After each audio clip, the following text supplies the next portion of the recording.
Hello, everyone, and happy Monday. I hope that you are doing phenomenal when you are catching this live in and through here. I hope that you had a wonderful weekend. For those of you who are connecting with me, and it's a fresh Monday for you, I hope you had a wonderful weekend. As you are joining me today, why don't you tell me where you are joining me from? Tell me where you are joining me from and tell me if you can hear me well. I hope that you can hear me well. We are live on YouTube, we are live on Instagram, we are live on LinkedIn, and we are live on Facebook. Hey, friends, I'm so excited to be able to connect with you guys today. Today is going to be a good day, not only because I get to answer your questions, but because we are deciding that it's going to be a good day. So today is going to be a good day. So I see people joining me from North Dakota, from Chicago. We are international with Kenya, the Liverpool, UK.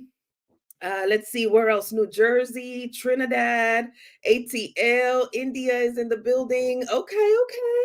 Colorado is in the house. The DFW area is good. And you guys are telling me that you can hear me well. So I'm pretty excited to be able to connect with you. Ontario is in the building. The Switzerland, did I read that right? Dubai is in the house. Okay. So I am excited to be able to connect with you guys today. Today is our usual Monday Q&A. I asked you what questions do you have, and you did not hold back, and you told me what questions you had. So I have these questions up and in front of me, and I can't wait to unpack these and get into subject matter material with y'all. But listen, if this is your first time joining me live, would you put a 1 in the chat for me? If this is your first time joining me live, would you put a 1 in the chat for me? And if you are not new to this, you are true to this tribe, and this is not your first time joining me, I want you to put a 2 in the chat. So if you are new to the tribe, I want you to put a 1 in the chat. If you're not new to this and you're true to this, I want you to put a 2 in the chat. For those of you who are putting 1s, thank you so much for joining me today. Tell you a little bit about myself. My name is Susana Briscoe-Alba. I am the lead career strategist at Dunamis Coaching and Consulting Services, where we teach you how to land 6-figure roles through leadership development and career strategy. That is who I am. That is what I do. That is the organization that I work for. For those of you who are putting 2s in the chat, would you do me a favor and welcome the 1s? Let them know that they are safe here, that they are welcomed here, that they are going to be seen, valued, and heard in this space because you are here.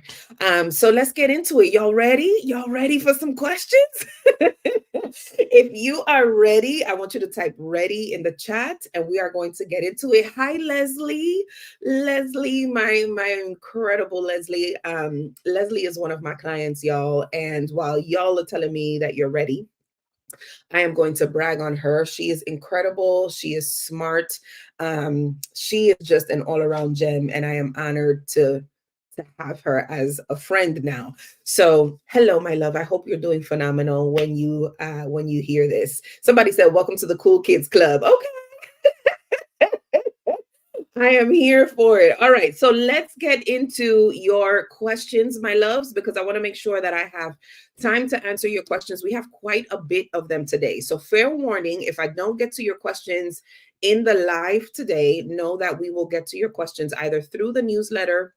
We'll address some of these questions, or I just may go live again this week to be able to make sure that I get to your questions. But there are quite a bit to get through, and I want to make sure that I honor those who submitted their questions ahead of time. Before I get into the questions that were asked, there are some common themes that I want to be able to address with y'all, just to be able to set some context and to prepare you, okay? So one of the questions that I got was surrounding how to deal with a toxic manager. Okay, how to deal with a toxic manager.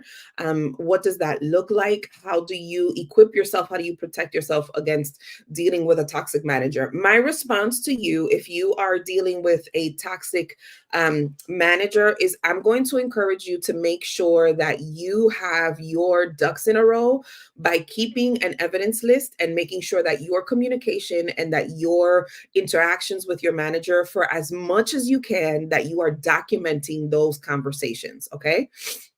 So the first thing is I want to make sure that you have an evidence list. If you are new to my squad, then you are probably not familiar with what an evidence list is. An evidence list is you being able to track the tasks that you do, who assigned the task to you, what were the outcomes of the task, what did you learn, who did you work with, and how did this work help to propel the company forward. Those are the foundational pieces that you need when you are crafting your evidence list. If you have not started your evidence list, let me tell you, today is a wonderful day for you to start. Start with crafting your list in terms of documenting the work that you are doing, who you are doing this work for, and what are the outcomes of said work. I believe that everyone should have one of these, whether you are working with a toxic manager or not. And the reason is twofold. The first reason is you should never take yourself out completely from the hiring market. I'm going to say that one more time.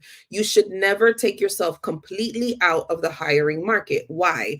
Because new opportunities will present themselves regularly for those who are looking. I'm teaching already. New opportunities will present themselves regularly for those who are looking. And so, if you are on top of the work that you are doing, if you're tracking your work, if you're able to articulate your value, then when a new opportunity comes, you don't have to get ready because you already are. Somebody put bars in the chat. Because I'm already teaching y'all from a very strong place. And the reason that I'm starting off with a toxic manager is because I got this question a lot in a variety of ways. Okay. So if you are keeping your evidence list and you are tracking your work effectively, when new opportunities present themselves, you won't have to get ready because you already are. And for a lot of my women, the reason that you start looking for a job is because you've gotten to a place where you're frustrated. And when you've gotten to a place where you're frustrated, you can't think with clarity. I need you to be aware in 2024 that that is a tactic that will keep you stuck. So the sooner you get ahead and the sooner you are intentional about tracking the work that you are doing, the more you open yourself up to new opportunities. The other reason that having an evidence list will help you is because then when it is time for you to update your resume or when you're called into an interview, you have data in black and white that you can refer back to instead of you having to recollect everything. Somebody write data. I'm very big on this data because I want you to make sure. I'm going to get to your questions, but I got at least 10 or 15 of them surrounding a toxic manager. And I understand that not everybody can just get up and quit, nor do I want you to. Okay. I need you to be smart.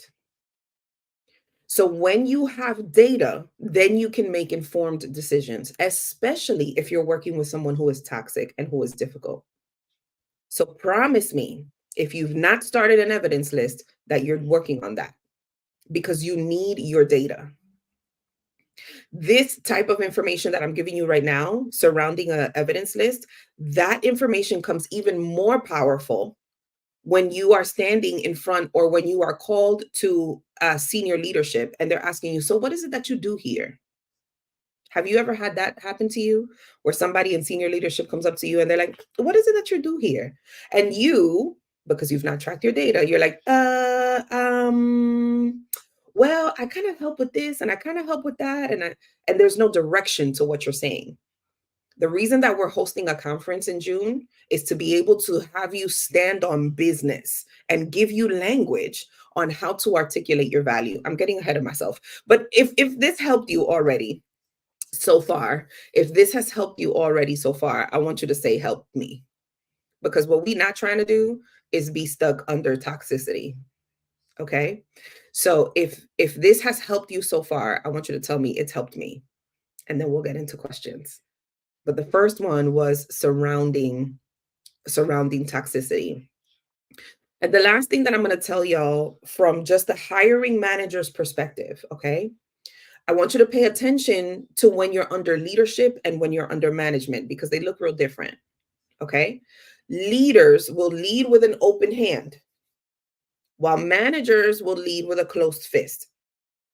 That does not mean that you will not have good management. If you're watching me on Instagram, if you're watching me on LinkedIn and YouTube and all that other jazz, I don't know where the fireworks came from. I tried to turn them off, but I guess they can tell that I'm already hot. But I want you to be aware that leaders lead with an open hand. Some managers will lead with a closed fist. Here's the difference. Leaders understand that they can create cultures and they can create environments that their team is still in their hand and has the opportunity to walk away at any point. But because the leader has been intentional about the environment that they've created, their people stay. Whereas if you're under toxic management, everyone is under this kind of tight fist and they're trying to get out as best as they possibly can. That is how you identify what type of environment you are in. So please pay attention.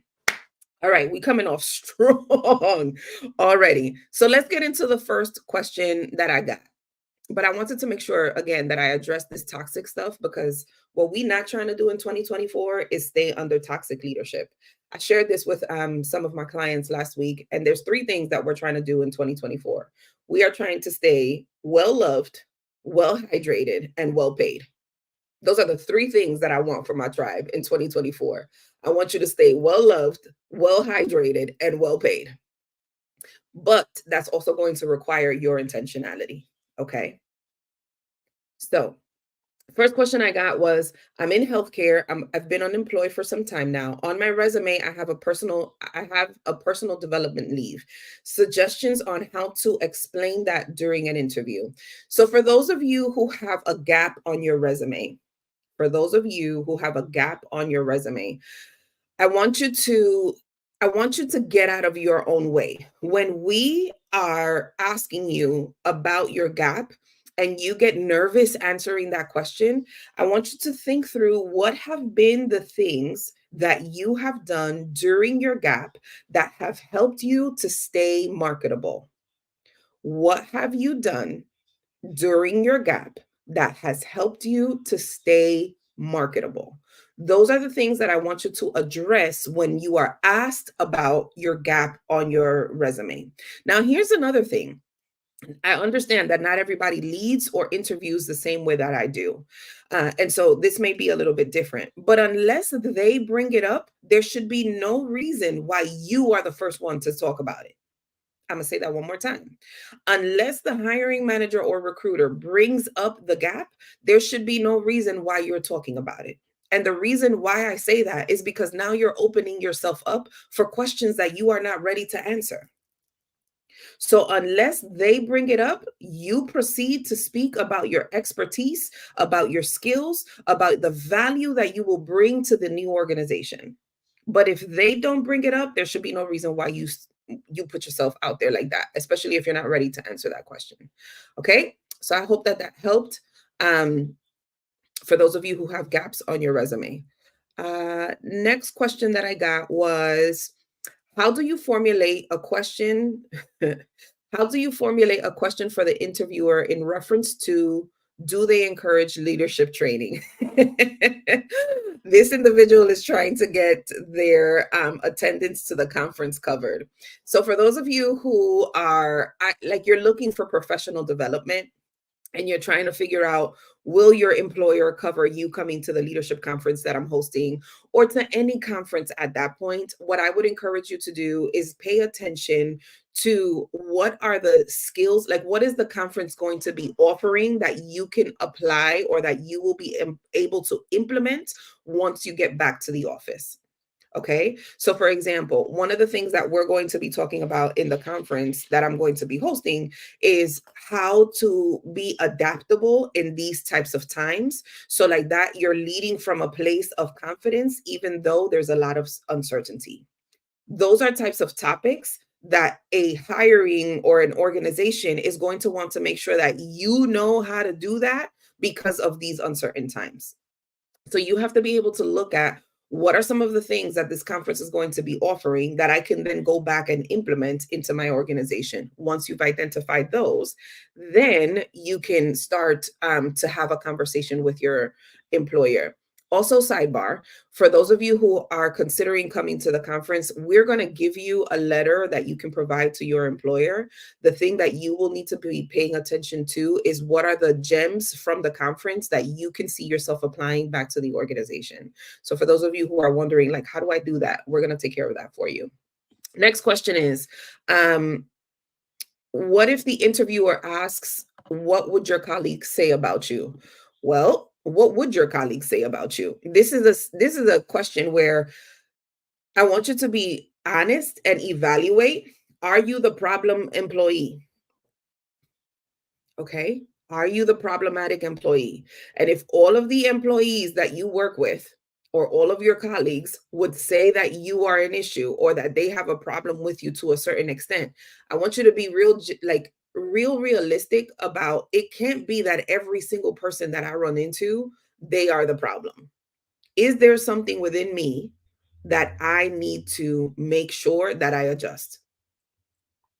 Okay. So if that is a question that you're getting, what would your colleagues say about you? Start to think through that. What would my colleagues say about me? And if you are at a place where what your colleagues are saying is not what you would like to hear, then now we need to pay attention to how do we readjust. Okay. Next question was, I'm currently interviewing for a role, and the next steps is to be interviewed by who could possibly be my colleagues. Any strategies or best tips for this? So if you're in the interview process and you're going to be interviewed by the team, let's say, I would start by trying to get a better understanding of who all is in that team. I want you to type this in the chat. Leadership is influence. Leadership is influence. And so if you are interviewing with folks who could likely be your team members, and that's a part of their interview process, I need you to understand who has influence in that group. Leadership is influence. So when you have been able to identify who has the influence, then you can identify how you can be influential. I said a whole lot right there.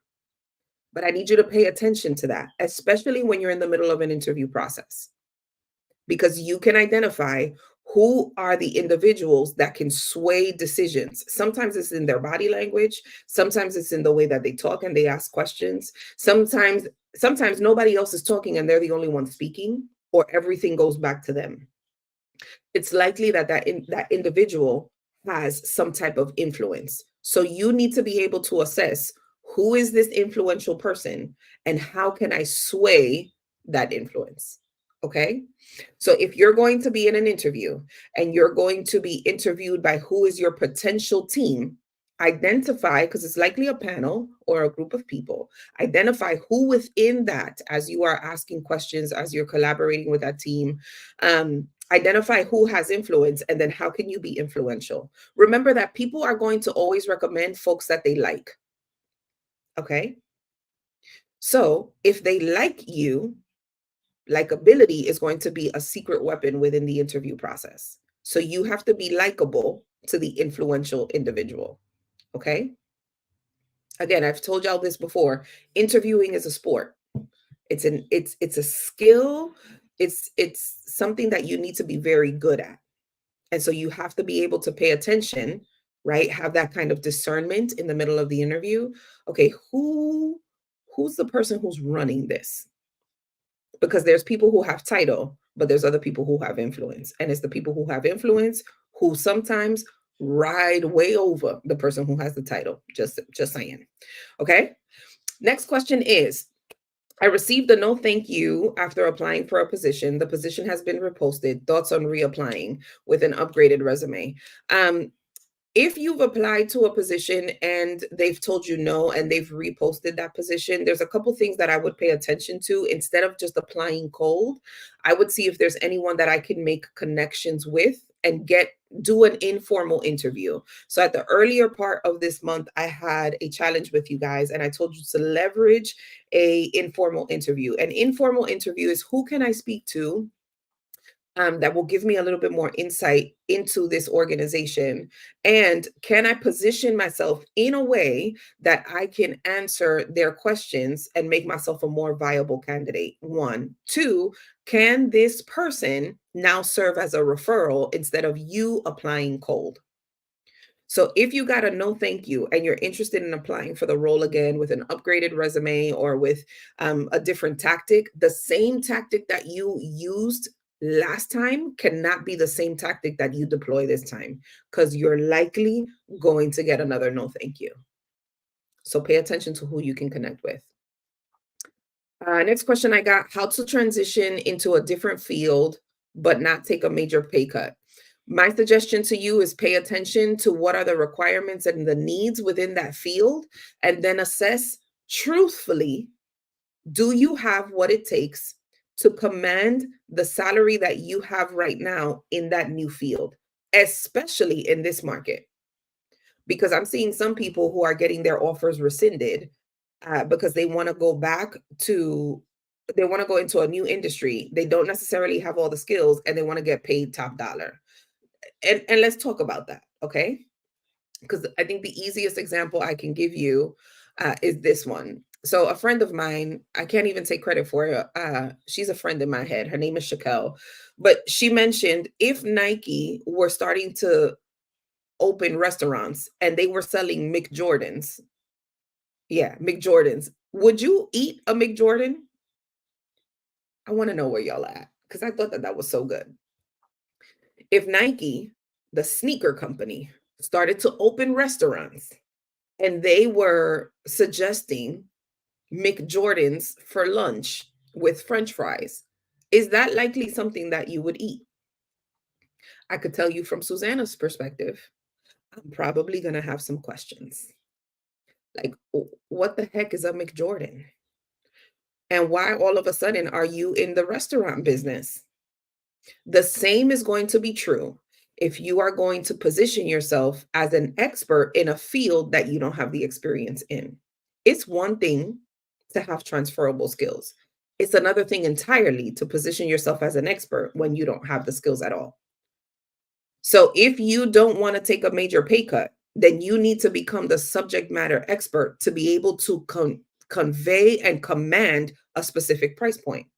The same way that you guys are telling me no, I wouldn't eat McJordans is likely the same way that the people in the new organization or in the new environment, they're going to be like, I don't really know that you can command that kind of salary.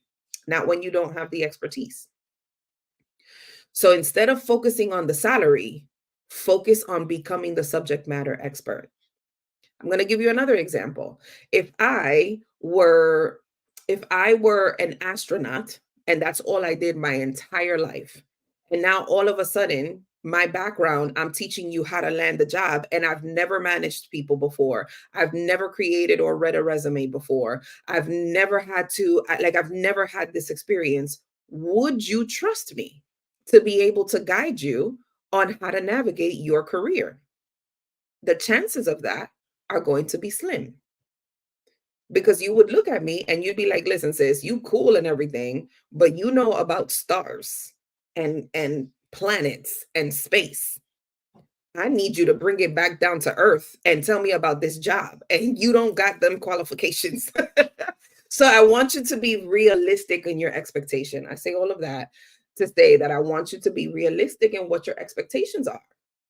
Okay. So if you don't want to take a major pay cut and you don't have the expertise, adjust accordingly. Okay. The next question I got is from a stay at home mama. Hey, Fran.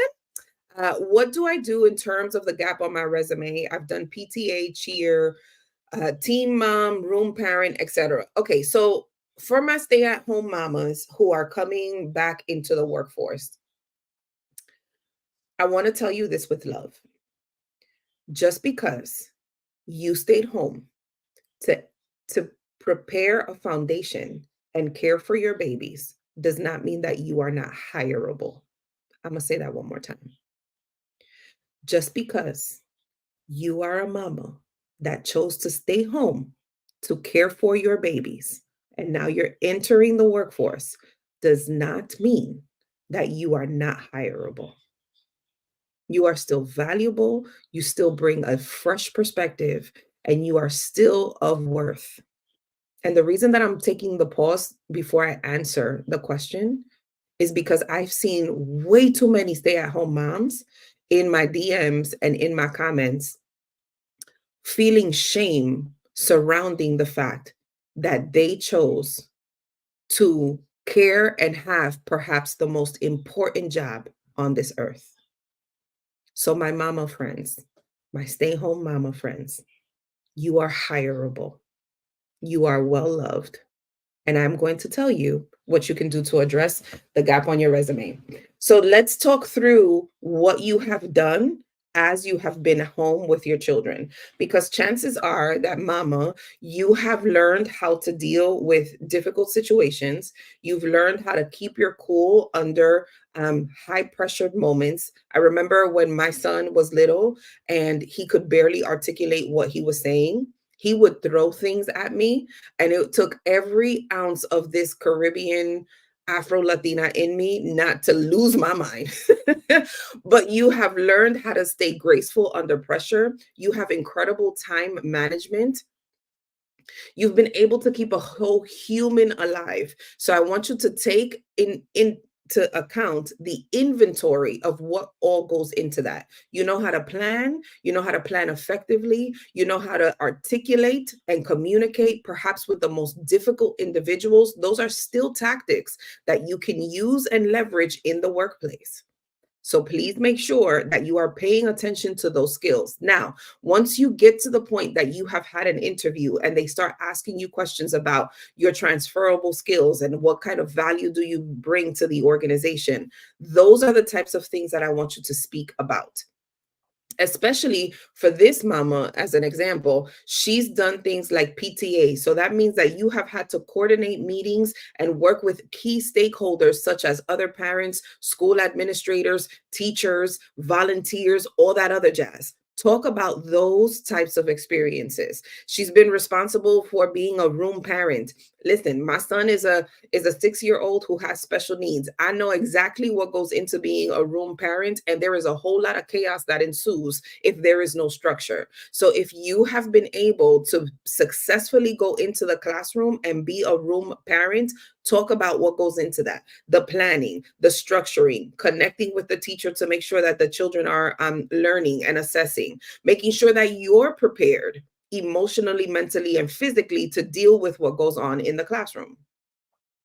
Okay, so present yourself from that aspect. So I hope that for my stay-at-home mamas, that's helpful for you. And I don't care if you have a toddler and you're doing this at daycare, you're still offering your services in a way that is going to help the other people and the other children who are in the classroom. So please pay attention to the skills that you are developing in the years that you have been home, okay, with your baby. And just because you've been a stay-at-home mom does not mean that you have not been working. Okay, let's get that real clear, because there's a lot of work that goes into that. All right, but I digress. Next question is, I was let go from my last job. When I got a job offer, are there any options for references? Oh, okay. I see what the question is. Okay, so the question is, this person was let go from their last job. They are concerned about getting references from their last employer because they were let go. What do I do in that type of situation? I want you to leverage your personal network. If you have been let go, whether you were fired, whether you were laid off, whether you walked away from a role, whatever it was, and you're worried about your references, I want you to leverage your personal network. Okay. I want you to leverage your personal network so that when you have to ask for references, your personal professional network are people that you can tap into. Okay. People who can speak about your work ethic, people who can speak about your ability, the value that you bring, people who understand your unique value proposition. Because if you can't go back to your previous employer, likely, because we don't, ladies, we do not work in bubbles. At least you should not. Okay. Likely there are friends of yours, and not friends, there are colleagues of yours who started with you in one position and now they have grown into different roles at different organizations, but they still know the value that you bring. Those are the types of people that you are going to reference. Many of you are new, especially here on Instagram. So I'm going to break this down very quickly so that we can continue moving. You should be able to identify 3 people groups in your circle. Okay. The first the first group is going to be need to knows. The second group is going to be nice to knows. And the final group is going to be connectors. Okay. Need to knows are going to be people who sway decision with their influence. We kind of talked about that at the beginning.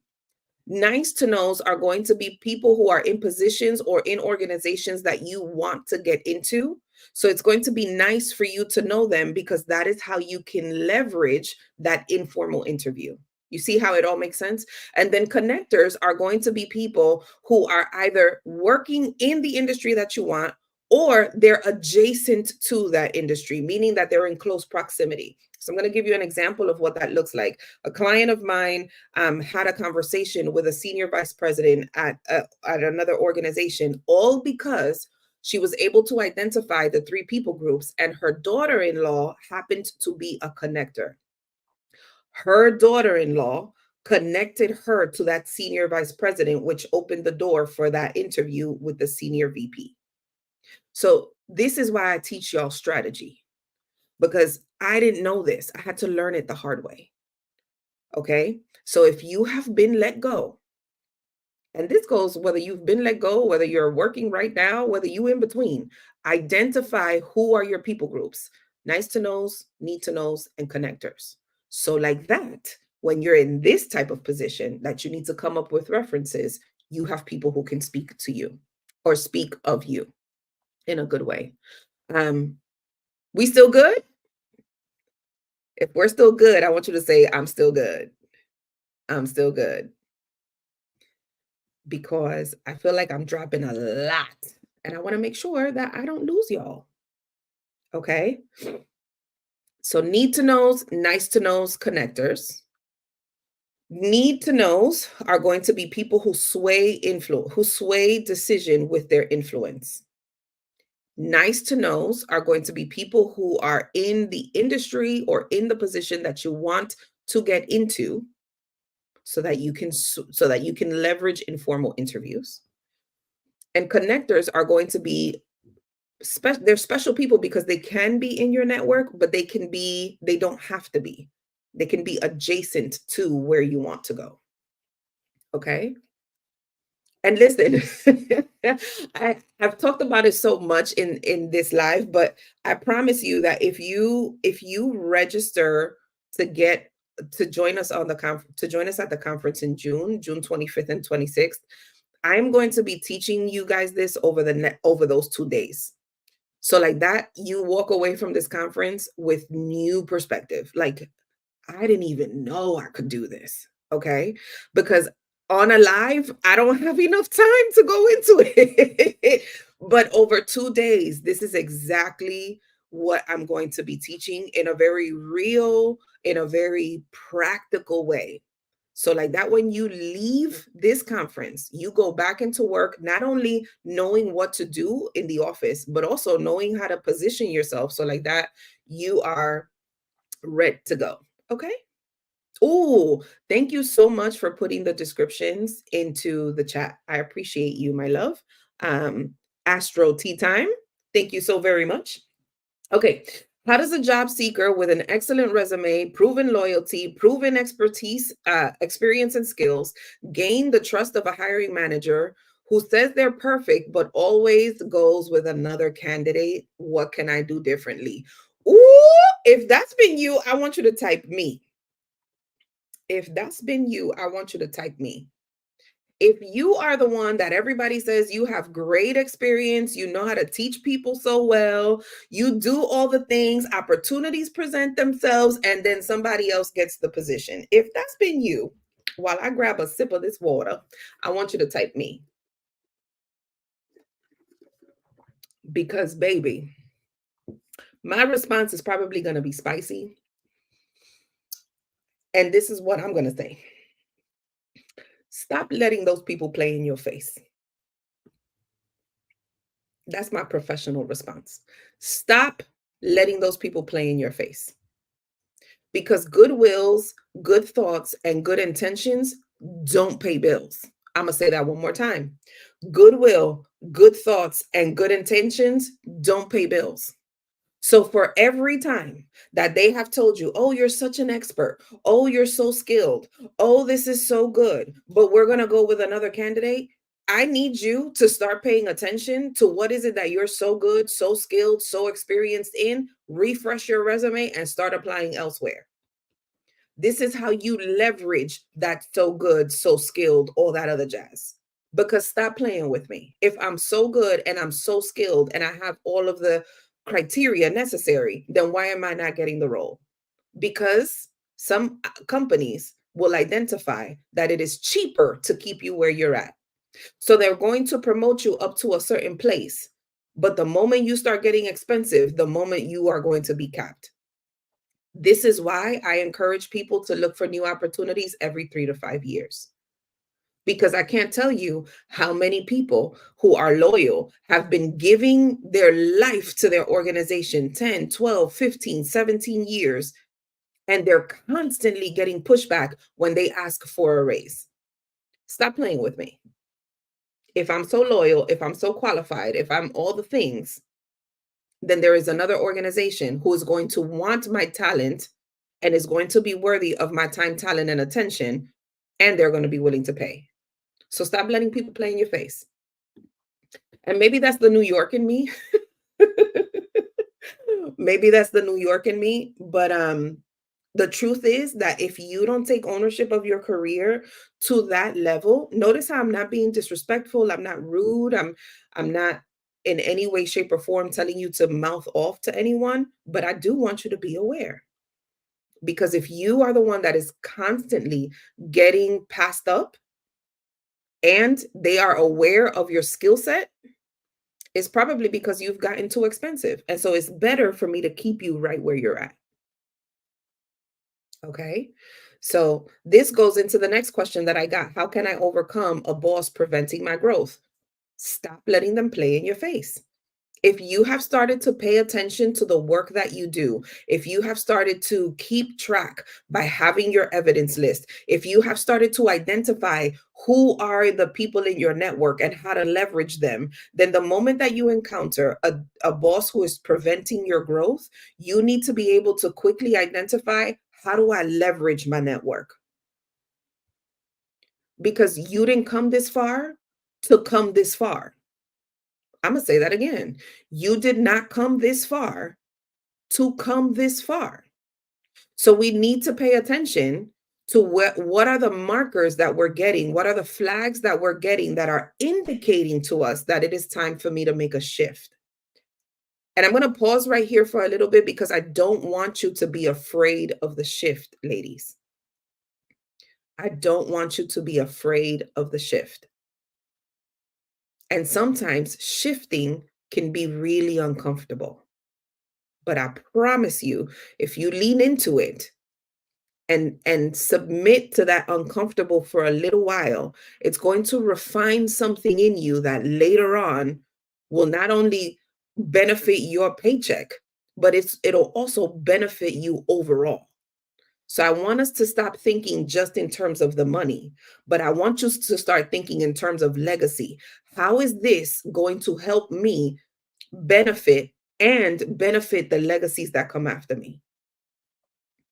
Because I can tell you that from my immigrant parents, their concept of loyalty was to stay with the same organization, whether they did you right or they did you dirty, but you were loyal. And so for many of them, their working life looked real different. For many of them, they were coming from their countries, skilled, expert individuals, but they didn't want to ruffle any feathers. And so this is why a lot of what I'm teaching y'all, I had to learn on my own, because my parents were just like, you doing too much, mija. Maybe just stay right there for a little bit. Like, I don't know. That sounds risky. And so for the generations that were coming up after, they avoided risk. And I can understand that because they were not from here. So they wanted to stay under the radar as much as they could. And for a long time, that was the safest thing to do, was to stay under the radar so that you could stay alive. I get that. We're not living in that time anymore. And so I refuse to let you quiet work. I want you to work loudly and take ownership of the work that you are doing, because no one else is going to come to do it for us. Okay. All right. I'm going off on tangents, but I feel like this is really important for us to address today. Um, Next question is how to handle the salary question that's mandatory in many job applications. Okay, so this is another question that has been coming up a lot. And maybe what I'll do is I will do a new kind of teaching on negotiating, because what I want you to be mindful of is when it comes to negotiations, especially when you are filling out an application. Let's start there. I'm not going to go, I don't have time. Jesus, I don't have time. But let's assume that you're filling out an application for a new role, and you get to the what's your salary expectation question, and you can't leave it blank. Like, you have to put a number in there.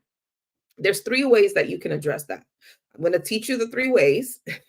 One of them is going to be very bold, and the other one is going to be perhaps not so scary. Fair? Okay. So the very bold one is to either put all zeros or put all nines. Okay. Either all zeros or all nines. The reason that you do that is because it's likely going to have them ask you, hey, listen, we got your application, but we didn't see any salary requirements, or there seems to have been an issue and we got a whole bunch of zeros on our end. So could you tell us what your salary requirements are? Now, for my hiring managers who are watching this, they're probably going to be like, Susana, what are you doing? Why are you telling them to do that? But the reason that I'm telling you to do that is because I want you to engage in conversation. So once they reach out to you and they've asked you, what is your salary requirements? This is where you need to deploy your strategy by identifying what is your range. The reason that so many people are so scared about salary negotiations is because you go into it blind and you don't have a range that you're comfortable with. So identify ahead of time, what is your range? So if you know that the role that you're applying for pays anywhere between 60 to 75K, you need to identify within that range, where do I want to fall? What is going to be my weight number? And this was another gem that I learned from a fellow coach. What is going to be my weight number? What is going to be my walk number? And what is going to be my want number within the range? Okay. Weight, want, walk. The reason that that becomes powerful is because if the salary is not where you want it to be, then that is where you will wait. If the salary is at the sweet spot that you want it to be, then that is where you will walk. And if the salary is at the like higher end and it's past the range that you even have, then that is the want number. And then there's no conversation there. Like, the salary is right where I want it to be. The benefits are right where I want it to be. I'm ready to go. But the reason why so many people have a hard time negotiating is because you don't even know where to start. Like, you haven't even created a range for yourself. So that would be my recommendation for you. If you are filling out an application, identify how you can have them to have a conversation first so that they can share the information with you. If you're not comfortable with putting all zeros, then I need you to identify what is your range, what is your weight, your want, and your walk number. Once you've identified what is your range within the range that they are sharing, this is why people are getting their offers rescinded, because you're applying for positions that their max is 75K and you are submitting an application with 150K. I could tell you as a hiring manager, if I see that on an application, I'm going to be like, next person, because you're out of my range. Okay. So I want you to think through that. So identify what's your weight walk number according to the range that they've shared, if they have shared a range, and then you can answer that question. Usually the question that I get after that is, what if they don't share the salary? Do your research. What is the market commanding for said role? And then once you've been able to identify what is the market commanding, then you identify what your range is. Okay. I probably will do like a negotiation, either live and a workshop at the conference. So like that, you guys have more context surrounding that. Next question is, how to deal with toxic staff where other administrative staff does not like what? Does not like you, rebuild trust and team bond. How do you deal with administrative staff that does not like to rebuild trust and team bonding? Um, I I think that's going to range on the organization where you're at. I will give you my example. So I remember before launching my practice, I was in a role where several of the team had applied for the position that I was being interviewed for, and ultimately the position that I got.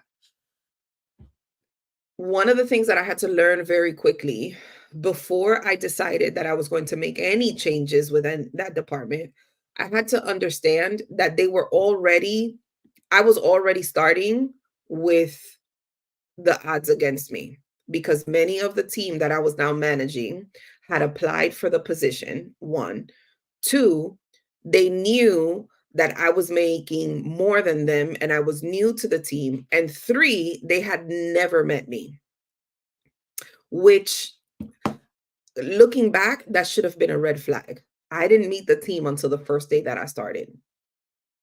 Um, and I always encourage my clients to at least get a sense for who they're going to be working with. But anyway, most of my team met me the first day that I started. And there was already someone within that group that had the influence. So they didn't have my title, but the team trusted their word. So can you see why influence becomes so important? So I knew that before I could get the team to do anything, to listen to me in any way, I had to unpack what were the issues that they were facing prior to Susana showing up. Because if I was going to get their trust and have them buy into what I wanted to see done with the team and within the department, I needed to know, number one, who do they trust and why?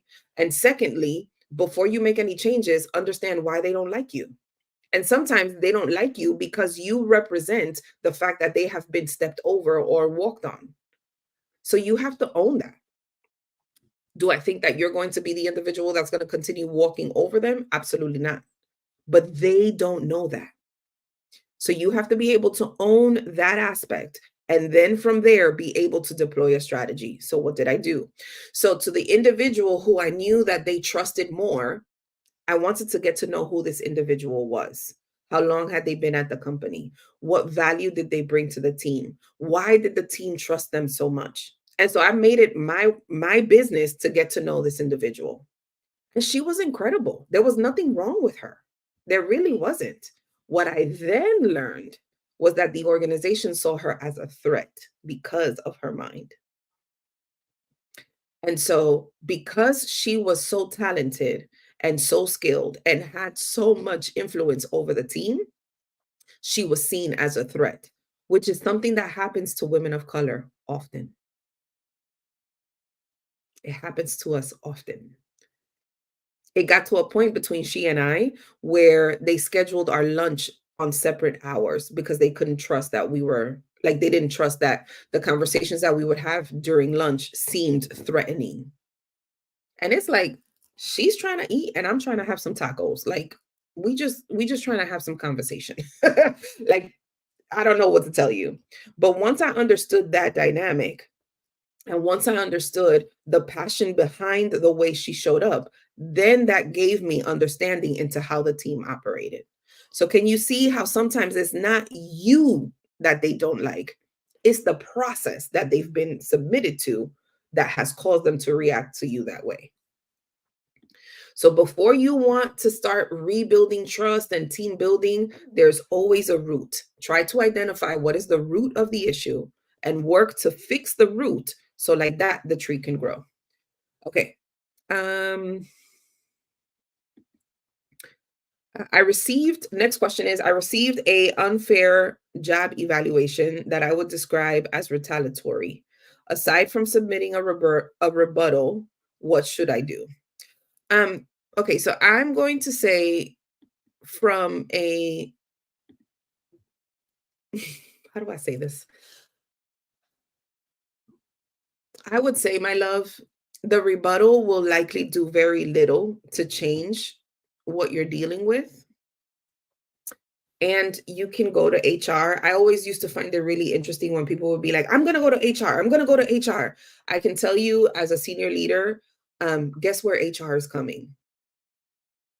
They're coming to us. So we're going to find out. So if you've gotten to a place where you've gotten a bad job review and you want to submit a rebuttal and you want to go back, instead, like, invest that same energy in trying to find a different environment where you can actually grow. Because as I've said before, HR is not your friend and they are there to protect the company. Now, I have plenty of HR friends and they are incredible. But at the end of the day, they are there to protect the company, not protect you. They are there to mitigate risk. And so if you are acting a plumb fool, you become risk. So use that accordingly. Okay. So if you've gotten an unfair job evaluation, take it for what it is, reassess the work that you have been doing and the work that you did get good evaluations for, and see how you can refresh your resume, refresh your brand, and find a new opportunity. That would be my recommendation. Other people will have a different opinion, and that's 100% okay. But I would say before you invest your energy in trying to do a rebuttal and hope that things change, invest that same type of energy in trying to find a better situation for yourself. Here's the other thing that I'm going to tell you as a hiring manager, though. If this is constantly happening to you at every organization that you're going to, I want you to spend some time in self reflection, because it cannot be that every single organization considers you the problem or that every organization is the problem. I want you to think through that. Maybe there's some development and some growth that needs to happen. And the reason that I can tell you that is because I've lived through it. Um, and maybe at some point I'll share more about that, but don't don't don't get too caught up. Okay, that's what I'm saying. That's all I'm saying. If you can pick up what I'm putting down, I want you to tell me I got you, sis. I got you, Sus. If you can pick up what I'm putting down, I want you to put a 3 in the chat. Okay? If you can pick up what I'm putting down, I want you to put a 3 in the chat. So like that, I'm good. I'm making sure that you guys are with me.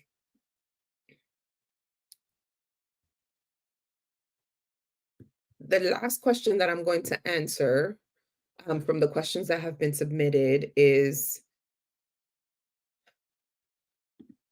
um, and it's because there's a lot of these right now. Right. Like, listen, I'm not going to be able to get to all of the questions here, but there's a lot of them surrounding toxic management. Um, do your best to stay well informed and well prepared. I'm going to say that one more time. Do your best to stay well informed and well prepared, especially if you are dealing with a toxic environment.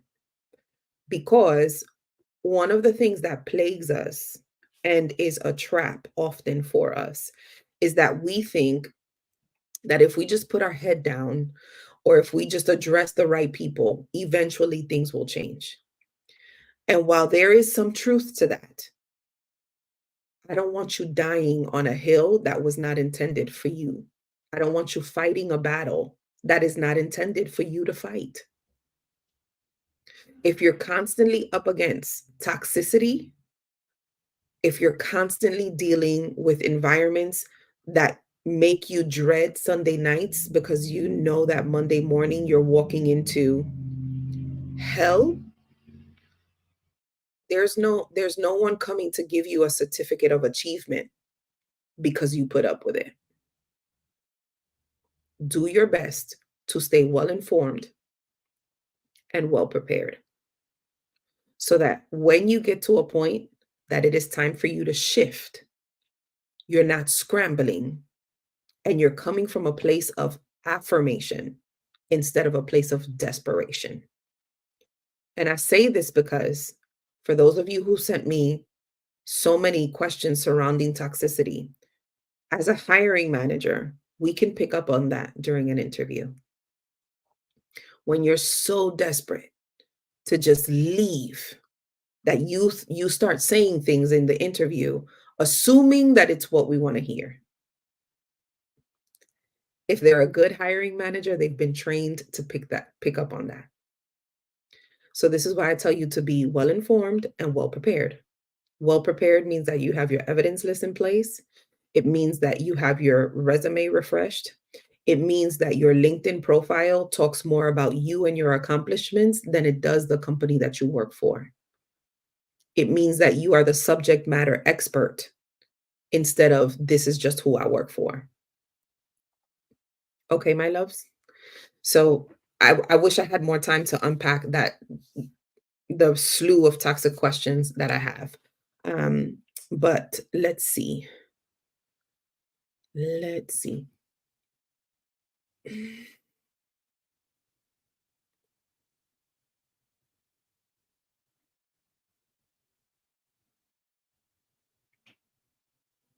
Um,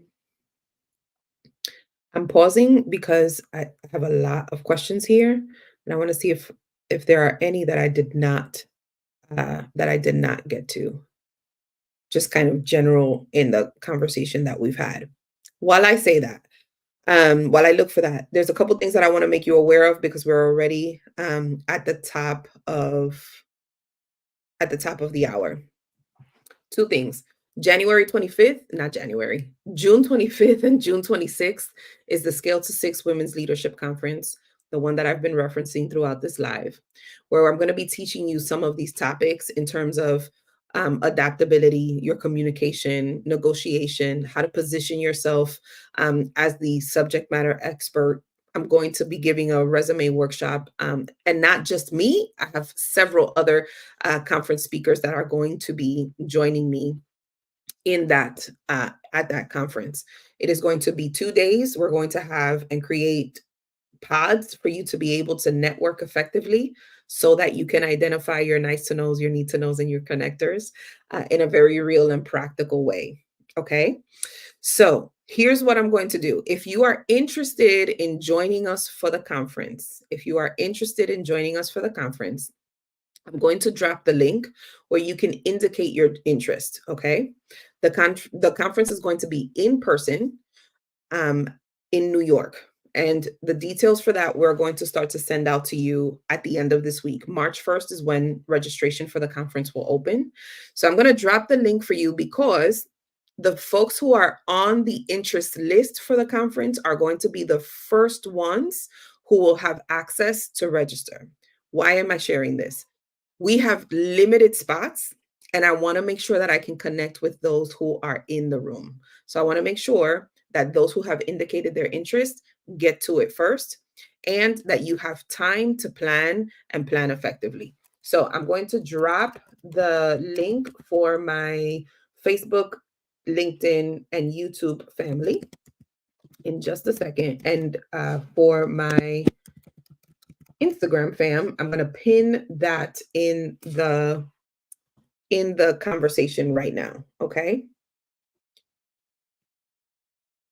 And many of you have guessed correctly. It feels like I'm going to have to do a part 2 to this conversation because there are so many questions that have come in um, that I can't get to all of them. And y'all got work you need to get back to. But if it were up to me, we would be jamming and talking all day. But here's the thing, I don't want you to just listen to what I've said. I want you to implement what you've heard. Somebody write implement in the chat. Implement.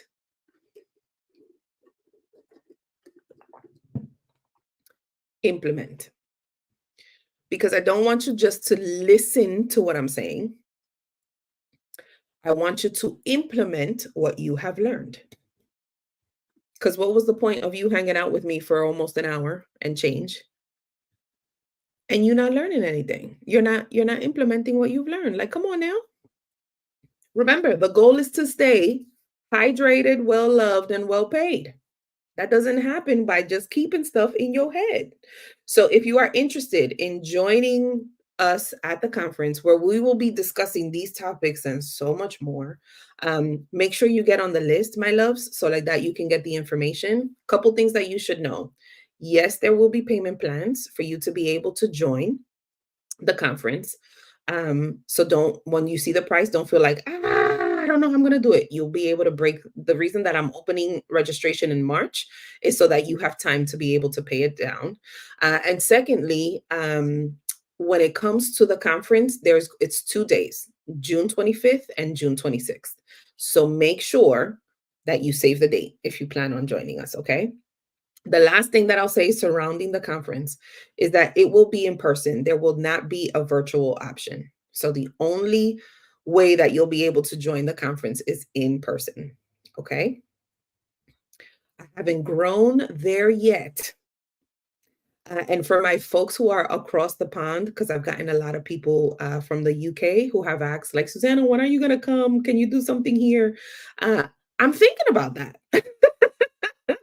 I'm thinking about that. Maybe not in 24, but definitely in 25. I would love to be able to go to like London, be able to meet you guys out there, and possibly Ghana, because I hear Ghana is beautiful. So I don't know. I don't know. But definitely I do think that the conference has potential to be able to grow. And I do think that there are ways that we can do that. But for this year, we are going to be in person June 25th and June 26th. And if you're interested in joining us in person, please make sure that you get on the list so like that we can send you information in a timely fashion. Do not be upset if you're not on the list and then you come to the site and it's already sold out because we have limited spots, okay? So make sure that you get yourself on the list. If this blessed you, if this live blessed you, if it helped you, if it gave you fresh perspective, could you do me a big favor? Could you share it with someone else who could benefit from this? My goal is to be able to help at least 1 million women. So if this blessed you and it helped you and it gave you fresh perspective, please share it with someone else. Okay. Um, so yeah.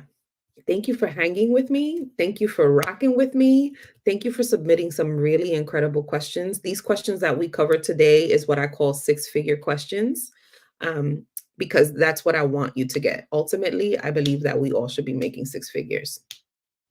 And so you don't get there until you start asking the right questions and you get in the right environment. Not every environment is conducive for your growth. So please make sure that you are paying attention. All righty, my loves. I could keep talking and teaching forever. But y'all have to get back to work and I have to get back to work. So thank you so much for joining me for this Monday career Q&A. This live will be saved, so it should show up on my page here in a little bit, and it'll be up on Facebook, Instagram, LinkedIn, and YouTube, all of the places. Okay? You guys have the most amazing rest of your day, and I will catch you on the next one. Bye, everybody.